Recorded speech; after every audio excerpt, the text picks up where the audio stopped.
ध्यानाभ्यास के लिए कृपया अपने नेत्रों को बंद कर लीजिए। आपका सुख आप में ही है, किंचित भी आपके बाहर नहीं है। इंद्रिय द्वारों से बाहर देखने से ही संसार चल रहा है।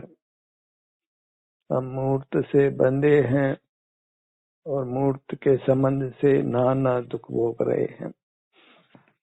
यदि मूर्त के साथ संबंध नहीं हो तो फिर कुछ भी दुख नहीं है। तो मूल संबंध है मूर्त के ज्ञाता दृष्टा होने रूप।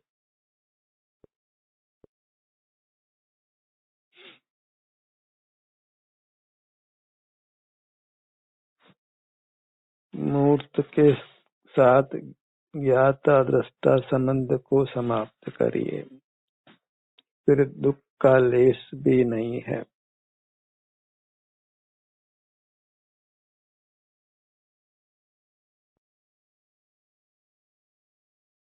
आपके शरीर में ही आपको सुख दुख का अनुभव होता है, इसलिए ये शरीर ही सुखदाता और दुखदाता है। इसकी उपेक्षा करने से यह दुखदाता होता है और इसका आश्रय करने से यह सुखदाता होता है। बाह्य पदार्थ सुख दुख देते हैं, यह केवल भ्रम है। शरीर स्वस्थ है तो हम सुख का अनुभव करते हैं, शरीर अस्वस्थ है तो हम दुख का अनुभव करते हैं। शरीर की संभाल करना ही वास्तव में धर्म है और शरीर की संभाल इसका एहसास करने से होती है, जिससे हम मूर्त पदार्थों से विमुख रहते हैं।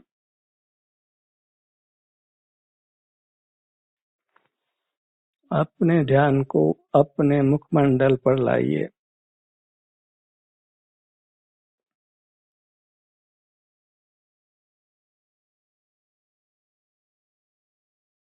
अपने किसी भी भाग का एहसास कीजिए, छोटे भाग का या बड़े भाग का एहसास अपना ही करना है।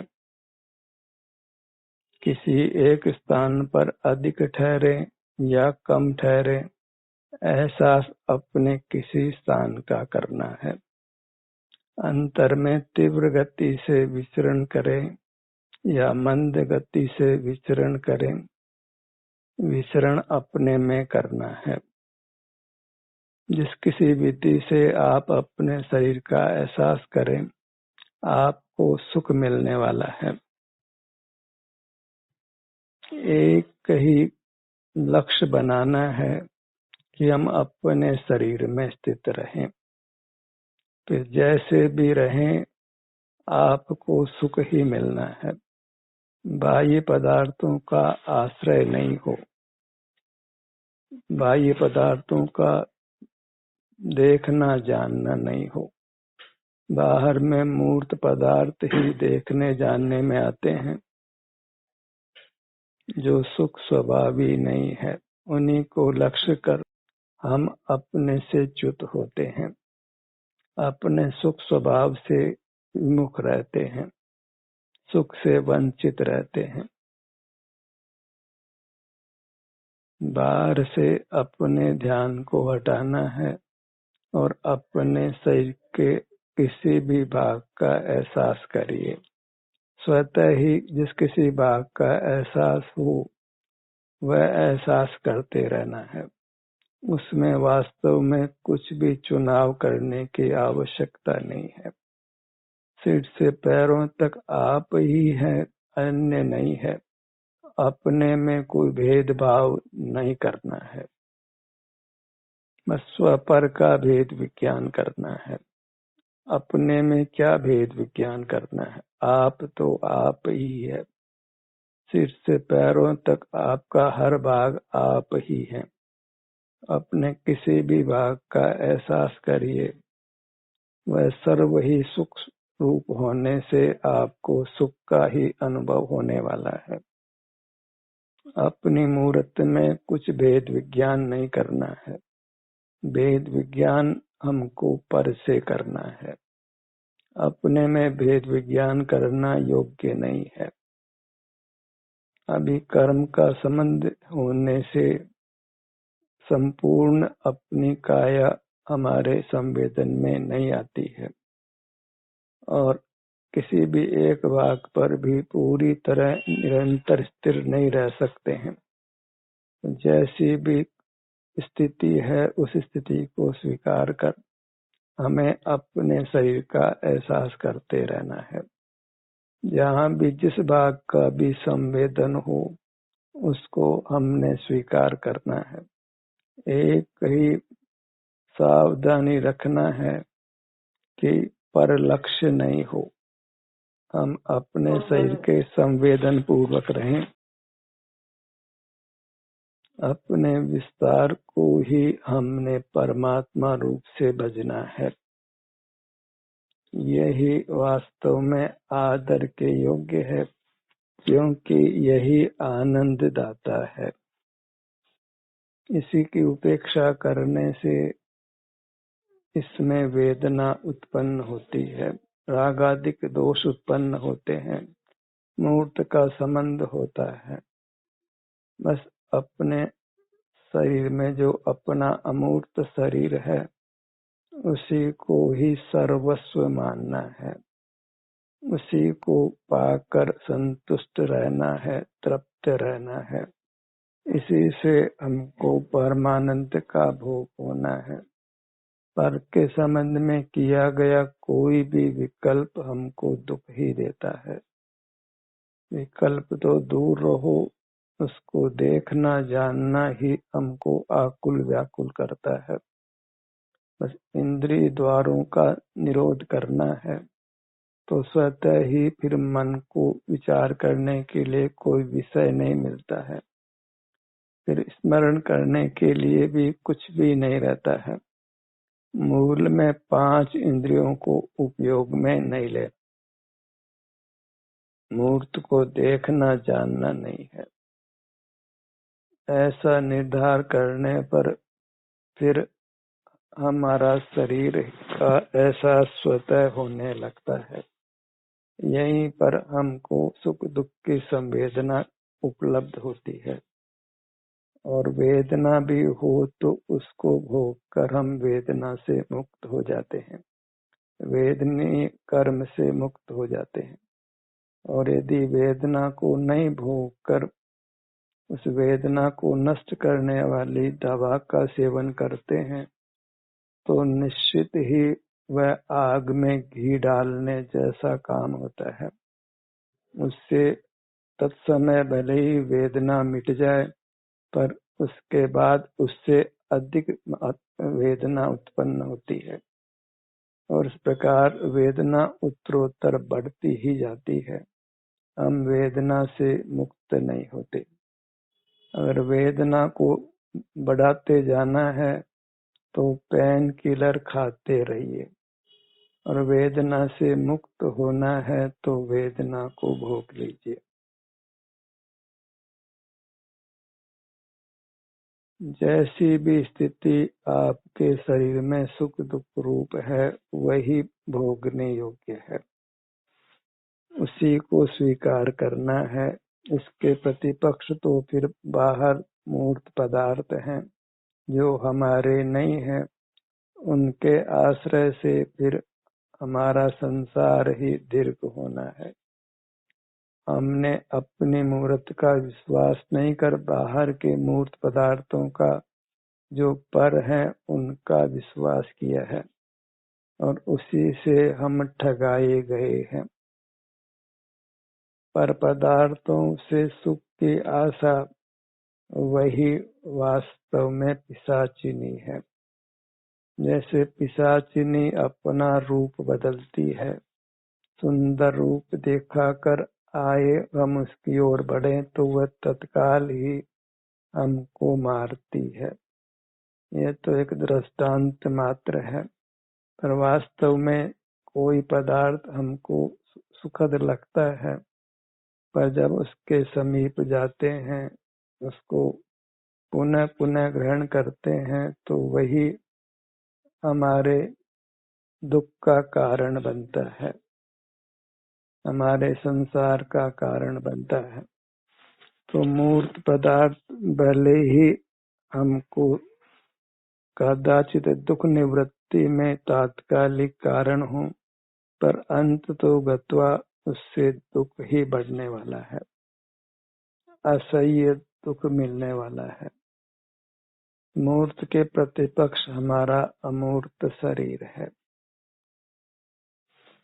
उसका हर भाग ही वास्तव में भोग्य है, सुख प्रदाता है। हमारे लिए वही परमात्मा है, सुखदाता है। उसी की संभाल में हमारा हित है। संसार का अभाव होता है, दुखों का अभाव होता है। अपने ध्यान को अपने धड़ भाग पर लाइए। धड़ भाग की संवेदना का ग्रहण करिए। अपने किसी भी भाग की संवेदना का अनुभव करिए। वह संवेदना ही आपके लिए अमृत रूप है, आपको अमर करने वाली है। वह भले ही सुखद हो या दुखद हो, संवेदना को ही अमृत रूप जानकर ग्रहण करना है। वह स्वलक्षी अपनी पर्याय है। स्वलक्षी पर्याय का ही अनुभव करना वह मोक्ष मार्ग है। परलक्ष्य में भी हमको अपनी पर्याय अनुभव में आती है, पर उस अपनी पर्याय के भोग से संसार होता है। वेदन नियम से अपनी पर्याय का ही ग्रहण होता है, पर परलक्ष्य में उत्पन्न हुई अपनी पर्याय से संसार पनपता है, और स्वलक्ष्य से भोगी हुई अपनी पर्याय से मोक्ष उत्पन्न होता है। अपनी पर्याय के ग्रहण में हमको विवेक करना है। परलक्ष्य से होने वाली अपनी पर्याय वह संसार उत्पन्न करती है। स्वलक्ष्य से उत्पन्न हुई अपनी पर्याय हमको मोक्ष देती है। इसलिए परलक्ष्य छोड़कर स्वलक्ष्य करना है। और वास्तव में तो परलक्ष्य छोड़ने पर स्वतः ही स्वलक्ष्य हो जाता है।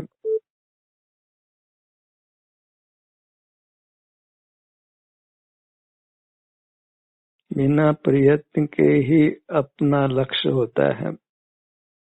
हमारा पुरुषार्थ इतना ही है कि हम पर लक्ष्य को छोड़ें, तो स्वतः ही हमको स्वलक्ष्य में अपनी पर्याय का वेदन होता है। वेदन नियम से अपनी पर्याय का है, पर प्रदेशों के लक्ष्य से अपनी पर्याय का वेदन नहीं करना है। अपने प्रदेशों के लक्ष्य से उत्पन्न हुई अपनी पर्याय का वेदन करना है। पर लक्ष्य अर्थात पर प्रदेशों का अवलंबन छोड़ने पर स्वतः ही अपने प्रदेशों का अवलंबन होता है, और अपने किन्हीं भी प्रदेशों का अवलंबन हो, अपने शरीर के किसी भी भाग का संवेदन हो, वह संवेदन मात्र अमृत रूप है। उसी संवेदन से जीव परमात्मा होता है, सकल दुखों से मुक्त होकर संपूर्ण सुख को प्राप्त करता है। क्योंकि शारीरिक सुख दुख के अनुभव के समय पर लक्ष्य नहीं है, तो वह शारीरिक सुख दुख का अनुभव करना ही मोक्ष मार्ग है। और मोक्ष में केवल शारीरिक सुख का अनुभव होता है। शरीर तो मोक्ष में भी होता है। हमको शरीर के नाम से मूर्त शरीर का ही परिचय है, पर जब हम पर लक्ष्य छोड़ते हैं तो हमारा अमूर्त शरीर का लक्ष्य बनता है और वह ही हमको उत्तम सुख प्राप्त कराता है। पूरी मूर्त हमारी सुख देती है। जब हम पर लक्ष्य नहीं करते हैं तो सुख को रोकने वाला कोई परिणाम है तो वह पर पदार्थों का लक्ष्य है, जिसको इंद्रिय ज्ञान संज्ञा है।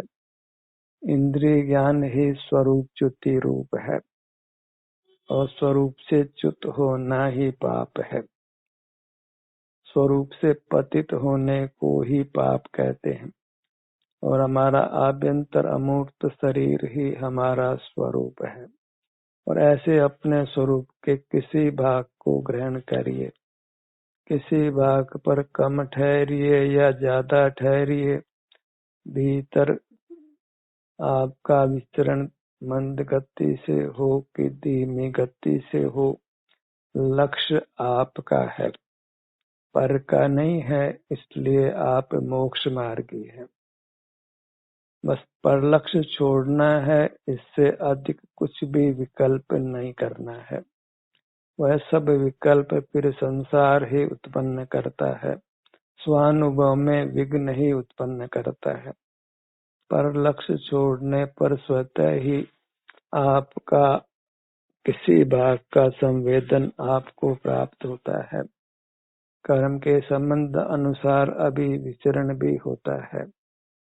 बस आपको पर लक्ष्य छोड़ना है, अर्थात इंद्रिय ज्ञान का निग्रह करना है। इससे अधिक कुछ भी कर्तव्य नहीं है, कुछ भी मोक्ष मार्ग नहीं है। इस प्रकार मोक्ष मार्ग अत्यंत संक्षिप्त है, सरल है, सुबोध है। बस हम इसमें बुद्धि का उपयोग करना चाहते हैं तो वह बुद्धि ही हमारे सुख का नाश करती है। बुद्धि का कोई उपयोग है तो इतना ही है कि हम पर लक्ष्य छोड़ें, पर लक्ष्य को अहितकारी माने तो स्वतः ही फिर मोक्ष मार्ग बन जाता है। परावलंबन छोड़े, इंद्रियों के विस्तार को हमने नकारना है। इंद्रियों का आकार हो, पर मूर्त इंद्रियों के संबंध से जो बाह्य पदार्थ जानने में आते हैं, उस जानने पर ही हमने प्रतिबंध लगाना है। अगर मूर्त पदार्थ तीव्र अनुभाग वाले हैं तो उनसे छूटना मुश्किल होता है। तो स्वानुभव के लिए हमें ऐसे ही स्थान को चुनना है जहाँ तीव्र अनुभाग वाला स्पर्श, रस, गंध, वर्ण, शब्द नहीं हो। तो सहज ही हम अपने ध्यान को वहां से हटाते हैं और अपने में हम बने रह पाते हैं। जैसे भी इंद्रिय ज्ञान की वृत्ति पर लगाम लगाना संभव हो, वही उपाय हमने करना है। तीव्र शोरगुल हो, तीव्र सर्दी हो, तीव्र गर्मी हो, तीव्र सुगंध दुर्गंध हो, तीव्र रसों का हम सेवन करें, तो इन सब स्थितियों में हमारा उपयोग मूर्त से नहीं हट पाता है।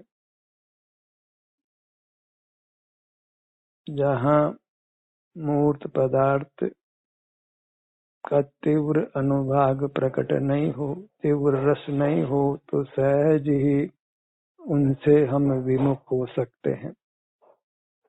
तो पुद्गल से जैसे भी आप विमुख रह सकें, वही मुक्ति का मार्ग है। संसार यात्रा पुद्गल के ज्ञान से ही होती है, पुद्गल के उपयोग से ही होती है। तो हम जिस प्रकार पुद्गल से बच सकें, मूर्त पदार्थ हमारे उपयोग का विषय नहीं बने, तो सहज ही हमारी चिन्ह मूर्त हमारा विषय बनती है। अर्थात उसमें जो भी सुख दुख की वर्तमान दशा है उसका हमको संवेदन होता है, और वह संवेदन ही हमको मूर्त कर्मों के बंधन से मुक्त करता है। वही मुक्ति प्रदाता है। वह संवेदन सुख रूप हो या दुख रूप हो, लक्ष्य इतना ही हो कि मूर्त पदार्थों का देखना जानना नहीं हो, लक्ष्य नहीं हो। पर के बारे में कुछ भी चिंतन करना वह सब पर लक्ष्य है। वह अच्छा है बुरा है, उसमें हमारा कुछ भी कर्तृत्व भोक्तृत्व स्वामित्व नहीं हो।